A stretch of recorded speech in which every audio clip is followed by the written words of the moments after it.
বিশ্বে প্রথমবারের মতো পঞ্চম প্রজন্মের 2 আসনের যুদ্ধবিমান তৈরি করে সামরিক শক্তির দিক থেকে নতুন এক উচ্চতায় পৌঁছে গেছে চীন। এই স্টেলথ ফাইটার জেটটি হল J-20 এর নতুন সংস্করণ। J-20S যা শীঘ্রই চীনের পিপলস লিবারেশন আর্মি এয়ার ফোর্সে আনুষ্ঠানিকভাবে যুক্ত হতে চলেছে। পশ্চিমা দেশগুলো এখনও এই প্রযুক্তির স্টেলথ ফাইটার তৈরির সক্ষমতা অর্জন করেনি, তাই J-20S চীনের প্রযুক্তিগত উৎকর্ষতার প্রতীক হয়ে উঠেছে।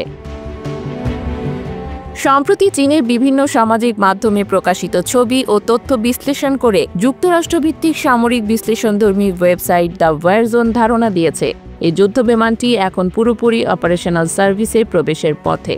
নতুন প্রকাশিত ছবিগুলোতে দেখা যায় J-20S নামে পরিচিত এই 2 আসনের জেটটি চীনের জাতীয় প্রতীক ও 5 সংখ্যার সিরিয়াল নাম্বার নিয়ে আকাশে উঠছে, যা সরাসরি ইঙ্গিত দেয় চীনের পিপলস লিবারেশন আর্মি এয়ার ফোর্সের 172তম এয়ার ব্রিগেডের অন্তর্ভুক্ত হওয়ার। নতুন ডিজাইন করা বিমানের রঙের ওপর গাঢ় ধূসর কালো ক্যামোফ্লেজ ব্যবহার করা হয়েছে, যা সম্ভবত রাডার শোষণকারী বিশেষ আবরণের একটি অংশ। এটি বিমানের স্টেলথ ক্ষমতা আরও বাড়িয়ে তুলবে, অর্থাৎ শত্রুপক্ষের রাডারে ধরা পড়ার সম্ভাবনা কমাবে।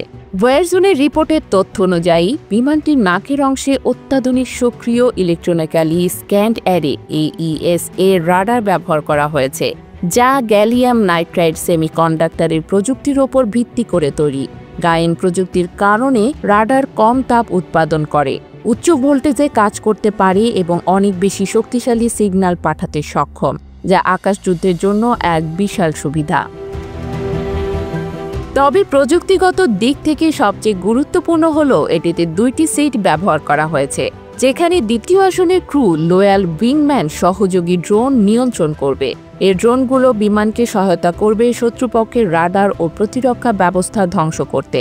বিশ্লেষকরা বলছেন J-20S এবং এর সঙ্গে J-35 ছোট স্টেলথ ফাইটার চীনের সামরিক আধুনিকায়নের অন্যতম প্রধান হাতিয়ার।